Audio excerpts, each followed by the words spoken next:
The Fed15 podcast is presented by Serving Those Who Serve, a financial planning practice serving federal government employees and retirees all over the country. This podcast is for informational purposes only and is not intended to be taken as financial advice. All listeners should consult their personal advisors before taking any action.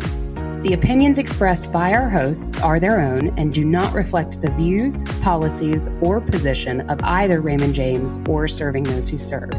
Securities are offered through Raymond James Financial Services, Inc., member FINRA SIPC. Investment advisory services are offered through Raymond James Financial Services Advisors, Inc. Serving Those Who Serve is not a registered broker-dealer and is independent of Raymond James Financial Services, Inc. Welcome to the Fed15 podcast, presented by Serving Those Who Serve. Each week, we discuss the latest news and info the feds need to know in 15 minutes-ish or less. So whether you are a seasoned federal employee or just starting out in your career, we have you covered. So grab your coffee, your energy drink, your green juice, whatever gets you and keeps you rolling, and kick back and we'll tell you what you need to know but might have missed. We're your host. I'm Dan Sipe, and I am joined by the enlightened, electric, and energetic Katelyn Murray. Hello, everybody. It's a pleasure to be back this week. Yes, welcome back. Welcome back. We missed you. How was the beach? It was fantastic. I have to say, I was a little bit tempted. I don't know. I don't think I even told you this, Dan, but I brought my mic with me because I couldn't remember whether we were recording or not.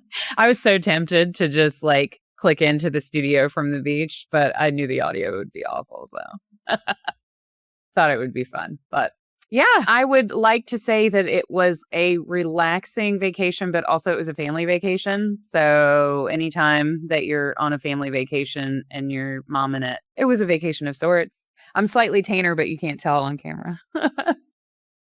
Got it.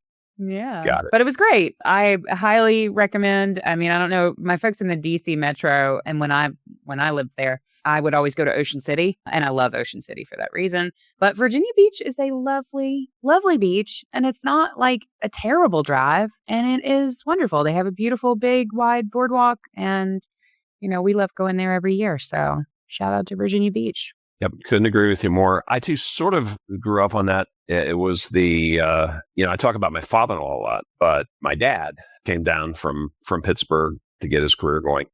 And one of his greatest and most proud moments was when he was able to buy a relatively modest mobile home in Selbyville, Delaware, which is right off of Fenwick Island. And so we were always right on the Maryland-Delaware line, and we were running up to Bethany and Rehoboth or down to Ocean City. So I'm very, very fond of all those areas, although it was always a source of conscripted labor for me because my parents had me late in life. So I was in high school when they were doing this, and I was in sports. So once I got to be a certain size, that meant I was horsepower too. And so my nieces and nephews have very fond memories of going there as my brother's kids and saying, "Hey, have you ever thought about wanting to do something like that?" I said, "Absolutely not." I said, because I was conscripted labor for everything down there, whether it was mobile homes, you got to take care of them. Yeah. So there's a silver paint that you put on top of these things. And I'm pretty sure I'm going to die 2 years younger somewhere along the line. Because paint was definitely lead. Oh, no.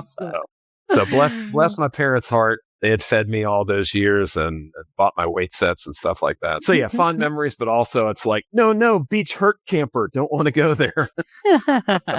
Too funny. So what do you got today, Katelyn?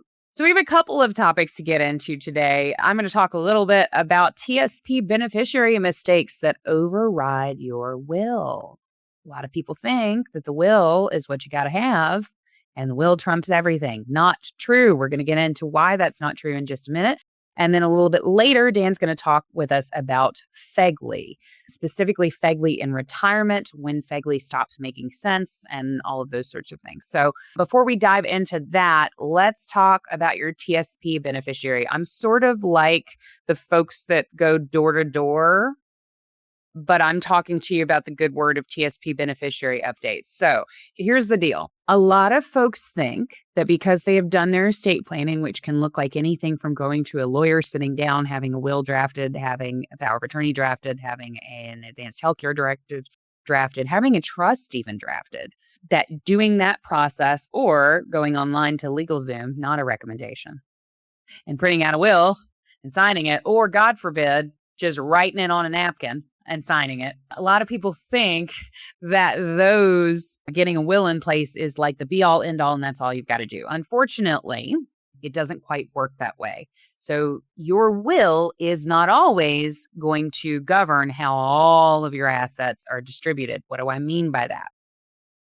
So a TSP account in particular generally follows the most recent valid beneficiary designation that's on file, and your will is not going to override, in most cases, a valid TSP beneficiary designation. So if your beneficiary forms or your beneficiary on file on your TSP dashboard and your will are not aligned, that can create a problem for distributing your assets after, as my grandmother would say, after you're done with them. So here's how the TSP beneficiary rules actually work.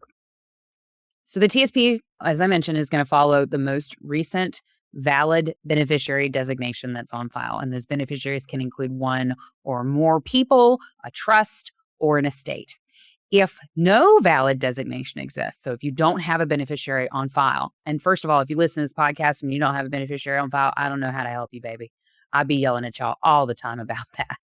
But if you don't have a beneficiary on file for TSP, typically they're going to follow this order of precedence. It's going to be your surviving spouse, if you have one, your children, if you have them, your parents, if they're still alive, your estate, and then your next of kin under state law. So that is kind of what they're going to follow with TSP. That is the kind of given order of precedent. Here's why your will, in this case, in many cases, doesn't matter. A lot of assets pass outside probate. This includes many retirement accounts that have beneficiary designations. It includes TSP, and actually beyond TSP includes IRAs, Roth IRAs, think retirement accounts, right? They pass outside of probate, which means we never get into a courtroom and present the will and have a court order that says this will is how stuff gets split, right? It doesn't happen in the courtroom for those types of accounts. For that reason, a will is not automatically going to control your TSP assets. So a lot of times people will, you hear people saying, I'm going to update my will, right? When there's family drama, I'm going to update the will. I'm going to take you out the will. You can update your will after a life change, but if you fail to update your TSP beneficiary on file, the TSP is going to follow what's on file, even if your will says otherwise.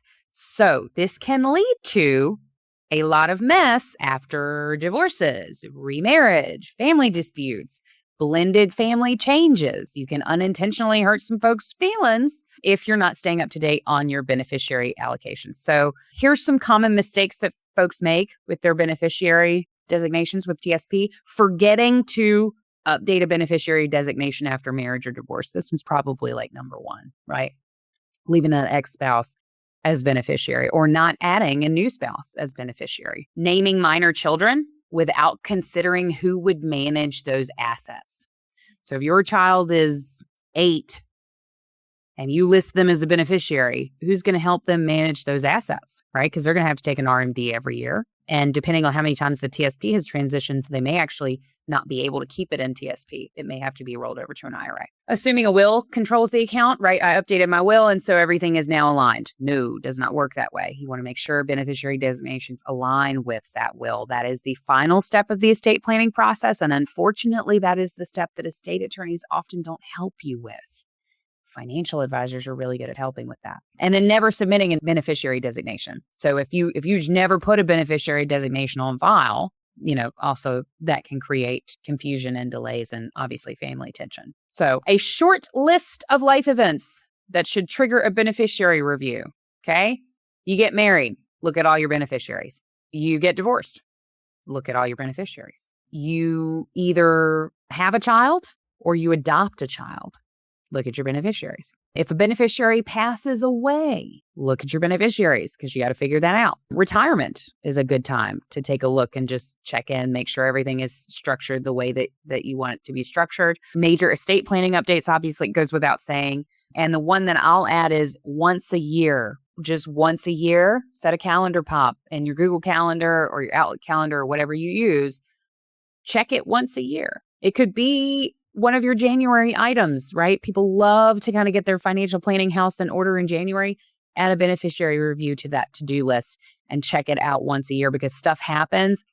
And often if you're dealing with the death of a parent or the birth of a child or a wedding, you might have the best of intentions, but those are very busy and emotional times. And you're probably not thinking about your TSP because you're a human being. But I'm thinking about your TSP because I am a financial planner. So this matters beyond human one. Yeah, most of the time. So this matters beyond the TS. This same kind of concept is applicable to your IRAs, your Roth IRAs, 401k plans, life insurance policies. Some annuities also commonly pass through beneficiary designations rather than probate. So a good way to think about it is if I'm in the probate world, the will is what's guiding things. If I'm outside of the probate world, my beneficiary designation is what's guiding things, okay?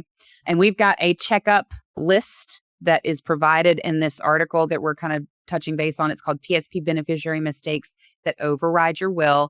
If you're curious about that checklist, I'm going to direct you to STWServe.com, search TSP Beneficiary, and you'll pull up this article and you can grab that checklist for yourself. But that's that on that. It feels good to rant about beneficiary updates, Dan. I feel like I'm back in my element. There you go. Rather than trying to make turkey sandwiches on the beach. All right. But talk to us a little bit. We're kind of talking about beneficiary stuff and how all of that works out. Talk to us about another kind of adjacent topic with FEGLI, Federal Employee Group Life Insurance. Sure. It's funny. It's one of the most common benefits and sometimes the least understood. And it's actually very dear to me because it goes back to when I was explaining it all to my mother-in-law. And I was very new to all of this, but I had some experience already. And one of the misconceptions my father-in-law had was that his basic life was twice his salary.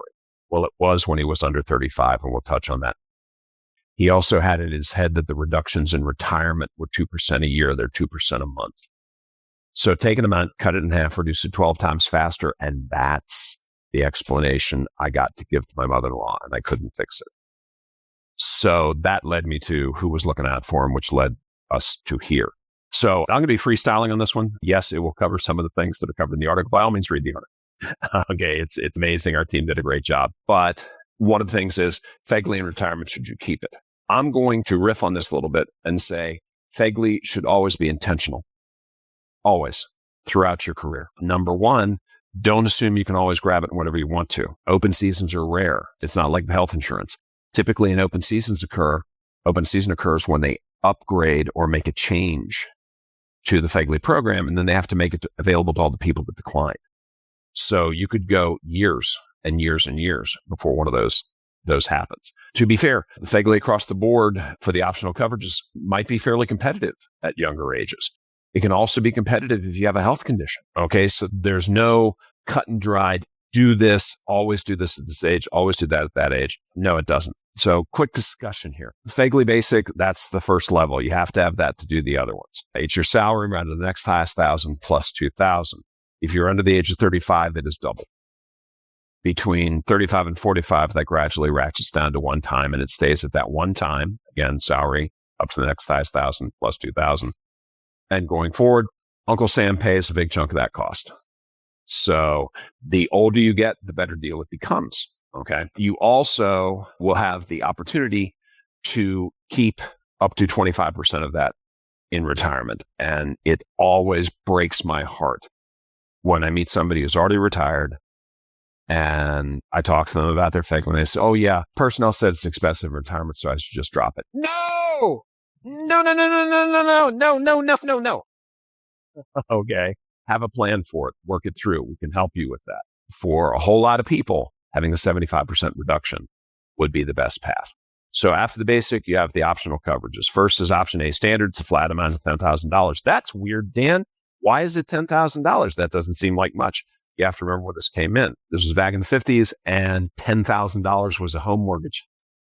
Okay, so it really is an artifact of another time. It also, interestingly enough, is the only one of the options that has a residual benefit in retirement. Not going to spend a lot of time on that today. Then you have option B, which is additional multiples of salary from 1 to 5 times, and it increases in cost every 5 years. Somewhere around age 40, you need to start paying attention to this. So if you were hired in federal service in your 20s and you just loaded up on all of it, I'm never gonna criticize that, but you want to be mindful through the process. You want to be educated. We put information out. If you want to be a do-it-yourselfer, you can absolutely get it from our website. We're happy to do that. If you want to have a conversation, we can help you with that as well. Then you have option C, which is family coverage, which is $5,000 on a spouse, $2,500 on children, up to multiples of 5 there. And they also increase in cost. And there's some tricky stuff that you want to be thinking about when your kids age out of it. So you'll see the article ask the question, should I keep FEGLI in retirement? I would say, should you be utilizing FEGLI consistently through your career? Because if you reach your 40s and you are a non-smoker in at least average or better health, many times private sector options can be more cost effective, but you want to evaluate them. You just don't want to say, oh, I got to this age, it's time to do this or it's time to do that. Again, getting to retirement, you want to be very careful about how you choose to retain basic. To be fair to the HR people that say, oh, it's expensive in retirement, what they're referring to is unreduced basic. There's an additional cost to that. Not going to dig into that right now to do it, but it does get a little bit pricey. But you do have 75% reduction, 50% reduction, no reduction with basic, but you can do that. Again, should you consider coverage to the private sector? Possibly, because what we have seen, a non-smoker in average or better health many times can reduce what the overall out-of-pocket expense would be from age 40 through age 60 or 65 by cutting it in half or more, sometimes as much as 70%. That is not an endorsement. That is not a recommendation. That is just the fact. And again, we can help you consider those options. But the big thing you always want to keep in mind is you can get essentially 6 times your salary in coverage if you loaded everything up. Is that enough? Is that too much? Those are the things that you need to be thinking about and talking about as you move through your career. It's not set it and forget it. That is the quickest way to have something end up the way you don't want it. And what you don't want is an invested, knowledgeable person saying to your surviving spouse, no, it's not 2 times, it's only 1. I know how that feels. It stinks. Okay, on both sides of it. And the other thing, again, to remember, because the Federal Employee Group Life Insurance Program does not have medical underwriting, if a person has a life-threatening health condition, it might be the best deal out there. So you want to be informed and you want to have a plan. Katelyn and I say it all the time, you might not feel you need a planner, but you do need a plan. You do need to make sure 6 times might not be enough overall death benefit, depending upon where you are in your life. You know, if you got a bunch of kiddos that you want to get through college and things like that, and you want, here's the thing about life insurance death benefits. They have the ability, it's not automatic, they have the ability to make that financial plan self-completing in the event of death. Because so much of the plan is driven by us being here and funding it as we go. And if we're not, having that lump sum can be pretty powerful. So it always needs to be a thinking person's decision along the way. And if you are unsure about how you should think your way through it, or you simply want a companion in the thought process, we are here, happy to do it. It's sort of the genesis of why we exist. If you take one thing away from this, Dan's freestyling now, be intentional with your FEGLI. And that's what I got. Awesome. Very cool, Dan. Thanks so much for going over that. Yeah, I think the FEGLI thing, it breaks my, you talked about, thinking you're getting one benefit and getting another. The other one that breaks my heart is people who just drop it completely because they're like, oh, my kids are grown and I don't need this. And they miss out on having 25% of their basic benefit basically in perpetuity, which is just free money. And I hate to see people giving up free money. So it's important to kind of know when you're filling out that retirement application, it's important to kind of know a little bit about the benefits that you're applying for. And obviously we can help you. We can certainly help you with that. So Absolutely. with that said, we are done helping you with that for today. We have come to the end of our time together, friends. But we're going to be back next week to bring you all the latest updates that you need to make informed decisions about your career and financial well-being as a Fed, both while you are an employee and as a retired annuitant. Absolutely. And if you're watching this, I'm going to ask you to do something, hit that subscribe button. Because number one, we put new stuff up. But even more importantly, it's a vote. If you found this to be helpful, by subscribing, you're letting the YouTube algorithm know the feds should see this. Okay, we're not pitching anything. We're not trying to sell anything here. We're trying to get you information that is actionable and can help you through your career. So hit that subscribe button, and please remember to share this with friends and colleagues. And actually on the YouTube streets, if you are on the YouTube side of things, this podcast is up on Spotify, YouTube, and STWServe.com. I do want to mention there is a new feature on YouTube called Hype.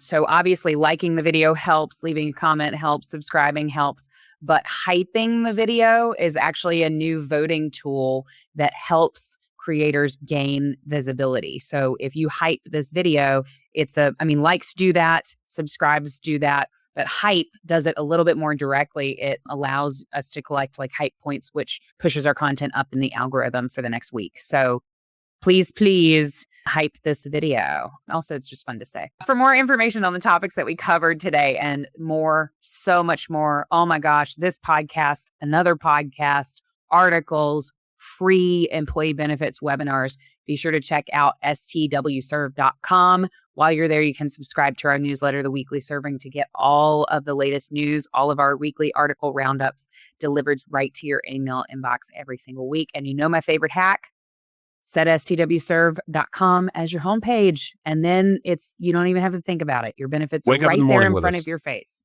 It takes more effort. This is a real thing. With habit forming, anything, any kind of habit, health, fitness, financial, whatever, you have to structure your environment to make it more of a drag on your effort to avoid the thing than to do the thing. And so if you make it your homepage, you have to put in effort to actually not see your benefits info. So think about it that way. Just a little tidbit there. Smart life hack there. I love it. And Katelyn, don't forget, we've also got our live webinars that happen pretty much every single week. And we've got some good ones coming up. On July the 8th, we've got our ever popular first webinar. And that's you and I. Dream team. Delivering. Yep, absolutely. And very excited to do that. That's from 11 until 2.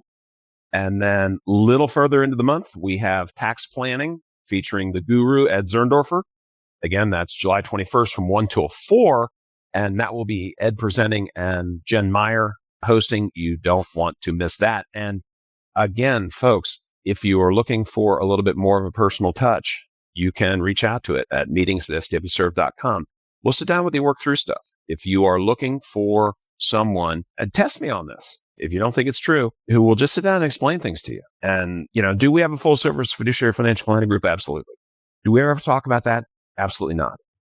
Okay, so if you just need help through something, you can schedule that time, and we will invest in making sure that you understand what you need, so you get that personal touch.